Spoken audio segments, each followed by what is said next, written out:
Welcome to this episode of the Security Clearance Careers Podcast, ClearedCast, your source for security clearance, intelligence community, espionage, national security, and defense contracting updates, and our exclusive interviews with intelligence community and government leaders. Hello. Thank you so much for tuning in to this episode of ClearedCast. I'm Katie Keller, Editorial Communications Manager at clearancejobs.com. And today our guest is Lonnie, the founder of Cruise Corner. I'm really excited to be able to tell the story of Cruise Corner and talk about some issues that some of our brothers and sisters coming out of the military experience as they go through the transition. So Cruise Corner, it also has a podcast. It started as a blog, but it talks about PTSD awareness, the military transition. So we're going to talk about the launch of the blog that you wrote, moving to a podcast, and how you anonymously were writing from your journals from deployments, which I just find so cool, and how you became more open about telling your story and highlighting the stories of others. So Lonnie, thank you so much for joining me today. Thank you for having me. Excellent. So I thought if we could start a little bit about you, your service, why you enlisted, and just a little bit about your background. So I enlisted a little bit older than usually the average person does. I was 22. So I'd already done a little bit of college and then was like, I don't really know what to do when I graduate. So I was like, I don't know. And then my dad had been he was drafted during Vietnam. And so I thought I'll give the military a shot and just kind of buy myself time to figure out what I wanted to be when I grew up. And went in, ended up being with 1st Squadron, 4th Cavalry Regiment out of 1st ID in Fort Riley, Kansas. And within about 9 months of getting there, deployed to Afghanistan for Operation Enduring Freedom. I was placed on my brigade's FET team, so I was part of the female engagement team for the culture building and connections, and did 4 years active, then jumped over to the reserve for a couple of years and got out when I had my daughter. And when I was in the reserves, I started going to school and I started working on my master's program for business and communication. And it was doing the, what's it called? The final project for that, the capstone. Sure. I had to write about an organization, and I chose the Department of Veteran Affairs.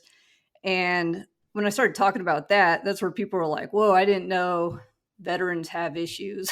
So it was like, well, yeah, there's a lot.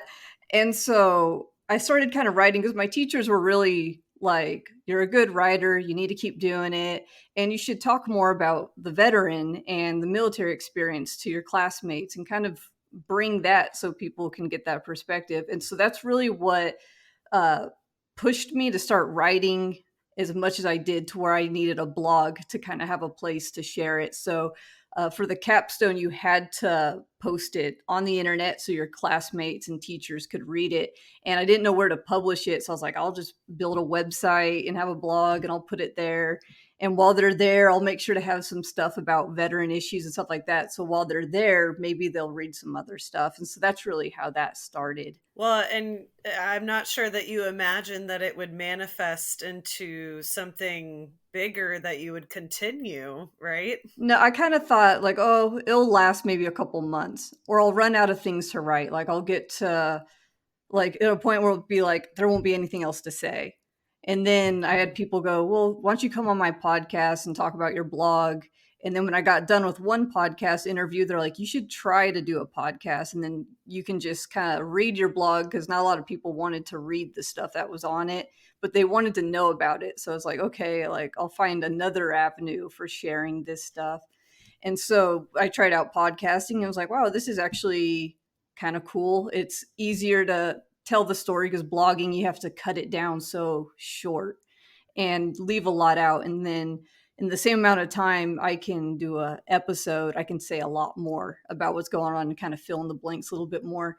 So I started doing the podcasting and then bringing other veterans on. And that connection was like, okay, if I have other people with me, the story goes further, because eventually I won't have anything to say about me, but if I'm bringing other veterans on and just having a conversation, it's going to go much further than if I had to try to figure out what to write all the time. Sure. So let's talk a little bit about maybe some misconceptions that you found, whether that is from folks reading your blog who aren't within this military community in some capacity, misconceptions on military trauma or PTSD. So the biggest misconception I found was, if you, especially as a female veteran, if you mention PTSD, it immediately goes to, what did you do in war? What would you actually have done in combat? Because I served before those combat MOSs were open to women. So it immediately went to, what's your combat background if you have PTSD? And so I realized, wow, people don't understand trauma comes from so much else. And it's not like we're shielded from what happens outside the military. Like, we still deal with stuff like domestic violence and accidents and other things that civilians deal with. So sometimes it's not related directly to the military experience, or definitely not to our deployment or combat experience. Mine certainly came from dealing with stuff like military sexual trauma that a lot of people either ignore or have no idea that that's even a thing. They have no idea what the acronym is. And that goes for military people too, because when I started talking about that, I always said MST. And I had guys I served with that are like, what are you talking about? What is that? Like, I don't remember seeing that acronym in our classes or anything like that.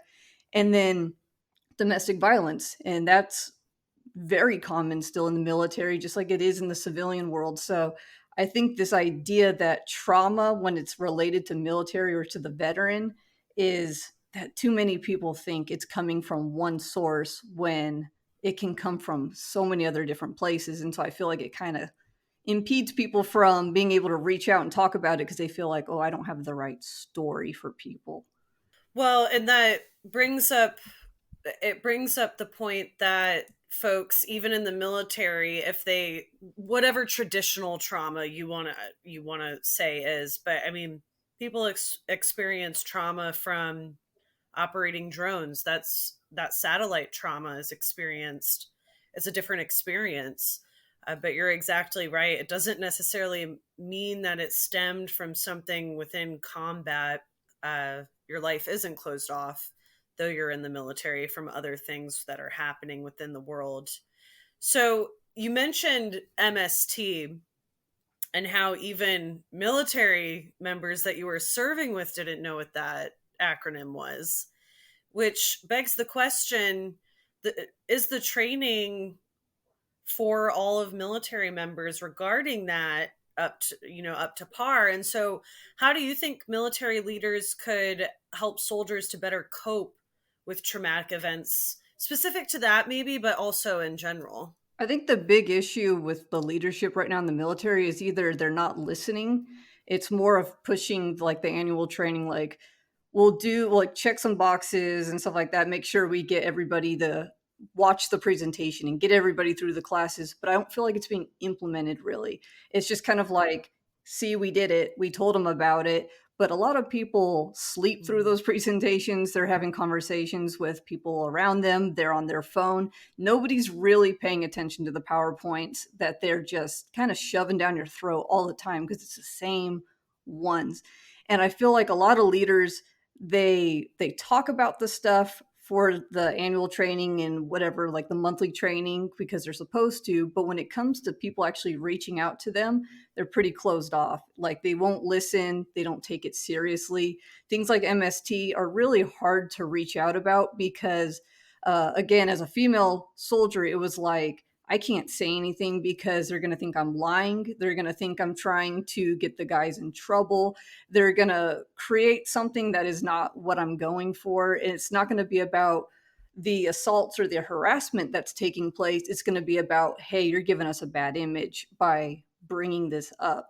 So I feel like where leadership could change is being able to somehow create this environment where you can actually reach out about it, actually talk about it, actually use the resources that they plug in all those presentations, because you can put all the resources out there you want, but if they're not obtainable, they're not going to do anything. Do you think that there's a shift happening in folks feeling comfortable in coming forward, or do you think that we're just not there yet? From what I've been out for a while, but from what I hear from like my friends that are still in, it's not changing really on the military side. They still don't feel like they can say anything. I think on the veteran side, it's starting to gain some momentum with people feeling like they can open up on with their stories. I feel like the Vanessa Guillen incident and trial, I feel like that really Sure. put the light on it where people were like, no more. And so people are starting to get it on that end. But I feel like civilians are maybe becoming more like acceptable or accepting of hearing those stories, and they're actually like Mhm. paying attention a bit more. But I don't feel like the military's there yet. And I don't think it's going to be there for a while, unfortunately. In your experience, whatever you're comfortable sharing, obviously, but in experiencing trauma, what are some helpful tips or strategies that you either employed or that you've heard worked well for folks that are moving from the military to the civilian world, going through that transition? For myself, I was one of those people that after I experienced military sexual trauma and harassment, I bottled it up. I didn't want to talk about it. And I thought if I buried it deep enough, it was not going to be a problem. And then I kind of ignored it for the rest of my military career because it happened really early on.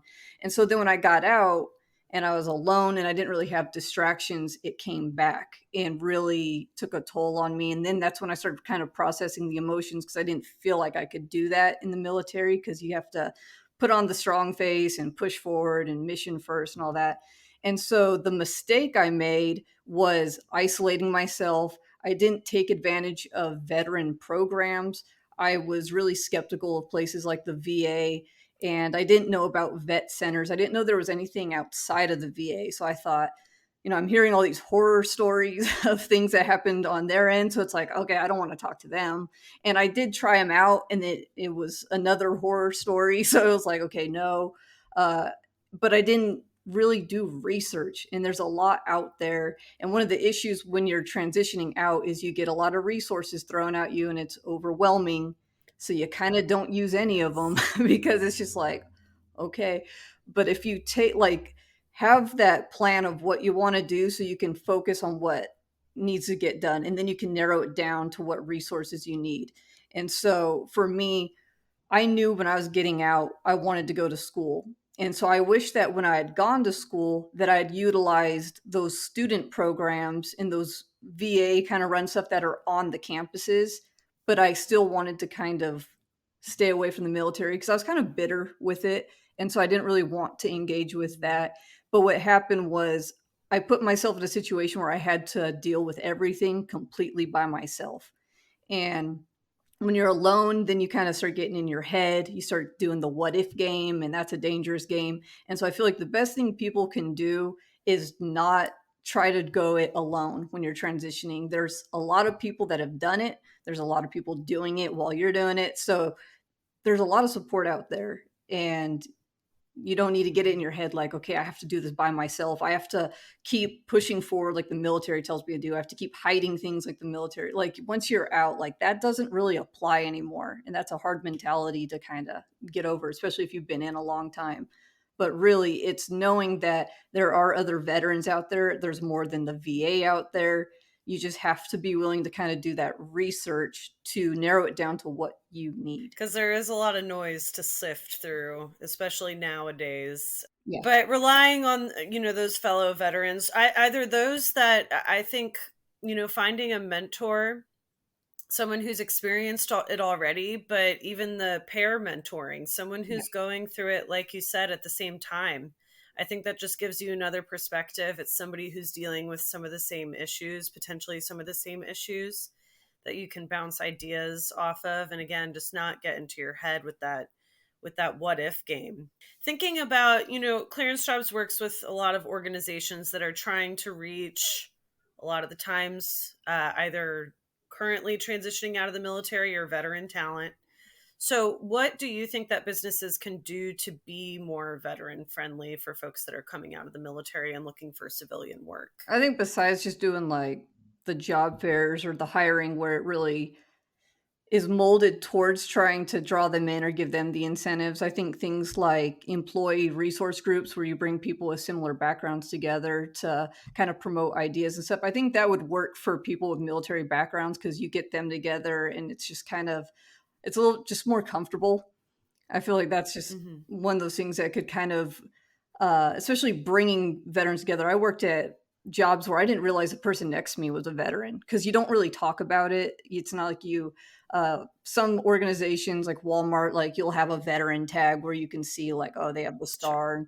But I feel like sometimes because you don't want to just come out and be like, oh, I did this. Veteran. Yeah. Like, but I do think it helps when you realize there's other people in the company. So if they're actually hiring on veterans and you realize who they are, and you can kind of work together and snowball off each other's ideas and uh, bring what the military teaches you. I mean, we learn a lot, especially with leadership and working in chaotic environments. And I feel like when you get us together and you kind of remind each other of like, look what we've gone through, you can bring a lot to a Mm-hmm. company. So I feel like companies just need to really focus on getting their numbers up for veterans. And so you don't just have like that lone person that's not really feeling like they can talk about the military because you kind of get into that mode of like, okay, I don't want to make this like this is all I am, but but we do Sure. have a lot to bring to the table. Yes, that, yeah, the loan mentality is not helpful. So, lowering the unemployment rate, the veteran unemployment rate, along with those employee resource groups. That's a great idea. Let's talk about your podcast because I actually just re-listened to the episode. You talked about sort of the journey of Cruise Corner. You talked about the why it's called that. So it highlights personal stories, talks about transitioning, losing friends to suicide, issues with the VA, as you alluded to earlier. So tell us a little bit more about that journey. And if you could talk about the story of Cruise Corner, if you feel comfortable, just because I think that's a really powerful story as well. So, like I said earlier, the blog itself got created because of that capstone. So I could have a place to share that. And then I kind of just padded it with some stories while I had people's attention. I thought, while they're here, let's see what else I could show. The name Cruise Corner came from when I was about a month out from getting out of active duty. One of my buddies committed suicide. And when it happened, I didn't really process it because I was going through my transition. So I had a lot on my plate and I was just kind of cut off from everything. And then years later, when things kind of slowed down, and it was probably like his third or fourth anniversary of him uh, committing suicide, it was like, okay, now I feel it. And talking to one of our mutual friends, it was just like, you realize how heavy it still is. Like, I didn't realize I was carrying that because of just I had the distractions, but it definitely bothered me later on. And within him committing suicide, a few other people from my unit committed suicide as well. And so it just seemed like every year, every 6 to 9 months, somebody else was disappearing.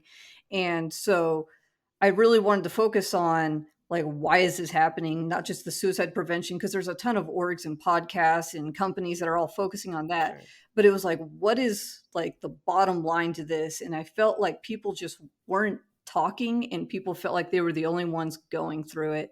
And so I just started pulling out all these journals and all these things I'd been writing to talk about what the veteran is and trying to share our experience. And I wanted to share what I saw as kind of the average soldier story. I didn't feel like I had done anything great. I didn't have the Black Hawk Down like combat story. Like it was just doing time is really what it was.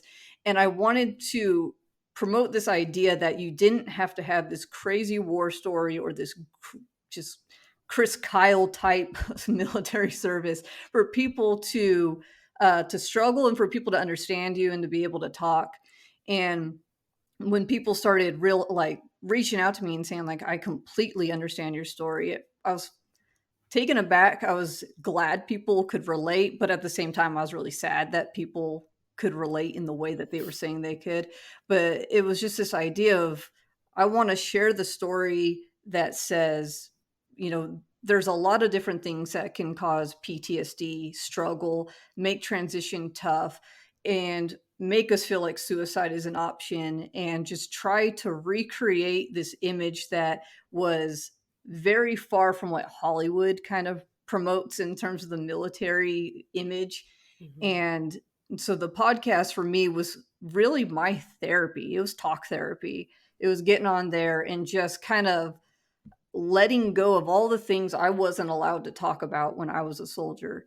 And so it was kind of doing all the no-nos, like all the things like you don't tell people you're struggling, you don't tell people you feel down, you don't tell people that you feel like you're at a weak moment. But I felt like to expect other people to open up and tell their story, I feel like I had to walk the walk and show people that you can talk about this. People will understand. People are still going to accept you.